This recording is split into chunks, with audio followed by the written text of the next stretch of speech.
আসসালামু আলাইকুম। IT freelancing স্কুলের পক্ষ থেকে আপনাদের সবাইকে স্বাগতম।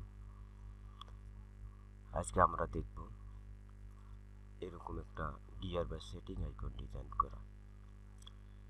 তো এগুলো আমাদের যখন আমরা বিভিন্ন রকম ডিজাইন করি সেক্ষেত্রে আমাদের এগুলো এই গিয়ার আইকন বা সেটিং আইকনগুলো প্রয়োজন হয়। আবার চাইলে আপনারা এটাকে বিভিন্ন মাইক্রোস্টক সাইট যেগুলো রয়েছে সেখানে আপনারা সেল করে আর্ন জেনারেট করতে পারেন।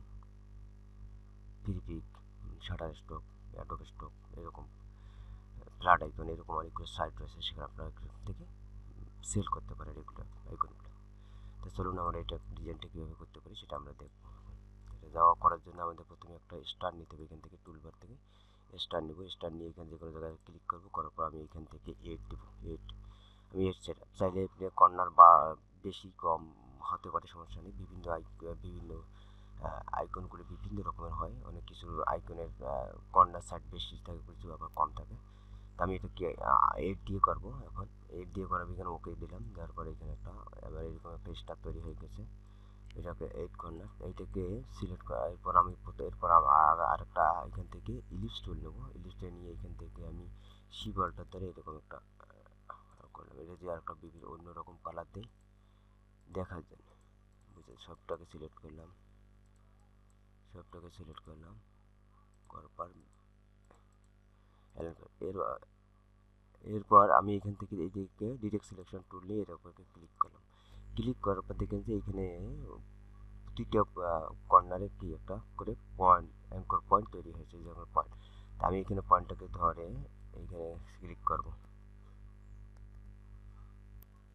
ক্লিক করে এখানে একটু ড্র্যাগ করে নেব। এরকম ড্র্যাগ করে নিব। ড্র্যাগ করার পরে এখান থেকে আমি আর কিছু করবো। এরপর আমি এখান থেকে সিলেকশনটা সিলেক্ট করব। সিলেকশন টুল, এটাকে সিলেক্ট করলাম। করার পরে আমি এরকম করব দিলাম।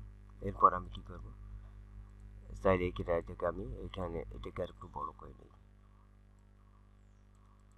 নেওয়ার পর আমি আবারও ডিরেক্ট সিলেকশন টুলটা এখানে সিলেক্ট করলাম। করার পর অ্যাঙ্কর পয়েন্টগুলো প্রতিটা সিলেক্ট হয়ে গেছে। আমি এখন এইটাকে এই যে এইখানে দেখবেন, এখানে কর্নার্স, এখানে ক্লিক করব। কর্নার্স ক্লিক করবো তো এইটাকে সিলেক্ট করে দেবেন। এখানে ক্লিক করে দিলে দেখবেন যে আমার একটা ডিজাইন হয়ে গেছে। এখন যদি চাই আমি আরেকটা ডিজাইন আবার ডিরেক্ট সিলেকশন টুলটা সিলেক্ট করলাম।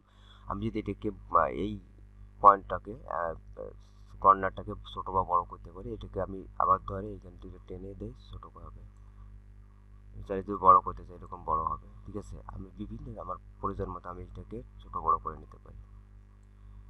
আমি এরকম আর একটু বড় করে দেবো, এরকম। ঠিক আছে, এরকম। তাহলে আমাদের একটা ক্লিয়ার হয়ে গেছে। এখন এইটাকে ধরে আমি একটু বড় করে নিই, এরকম বড় করে দেওয়ার পরে এখানে এইটাকে দুইটাকে সিলেক্ট করলাম। করার পরে এইখান থেকে উইন্ডো থেকে পাথ ফাইন্ডারটাকে নিয়ে আসবো।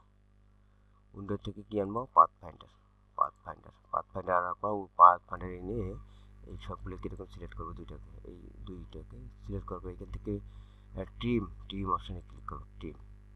ক্লিক করবো। এটা দুটো কিন্তু ডিভাইড হয়ে গেছে, বাট এটা আলাদা গ্রুপ হয়ে গেছে। এটাকে সিলেক্ট করে কিবোর্ড থেকে মাউসের আনবো করে আনগ্রুপ, দেখেন এটা আনগ্রুপ হয়েছে। এরপর আমি এটাকে ধরে চিপ অল্টার ধরে এটাকে একটু ড্র্যাগ করে ছোটো করে নেব। তাহলে আমাদের এরকম একটা গিয়ার আইকন হয়ে গেছে। এটা চাইলে আমি একটা স্টকে নিতে পারি, স্টকটা একটু বাড়িয়ে দিতে পারি, 5 করে দিলাম। এটাকে আমি আর একটু ছোটো করে দিতে পারি। ঠিক আছে, তাহলে আবার আবার এইটা একটাকে এরকম নিলাম। আবার এটাকে আমি এটাকে ফিল্ডে রাখলাম। আমাদের সুন্দর এখানে দুইটা আইকন হয়ে গেছে। এটার কালার সেম রাখে দিই, বাস। তাহলে এইভাবে আমরা সুন্দর আইকন তৈরি করতে পারি। এর চাইলে আমরা এটাকে যদি চাই যে আমরা একটা বড় আইকন, বিগ আইকন করবো, সেক্ষেত্রে আমি এটাকে করতে পারি, অন্যভাবেও করতে পারি। ঠিক আছে, আমি বিভিন্ন কর্নার দিয়েও এগুলো করতে পারি। আমি আজকে আর দেখাচ্ছি না, পরবর্তীতে দেখাবো অন্য ভিডিওতে। আজকে পর্যন্ত সবাই ভালো থাকবেন। আসসালামু আলাইকুম।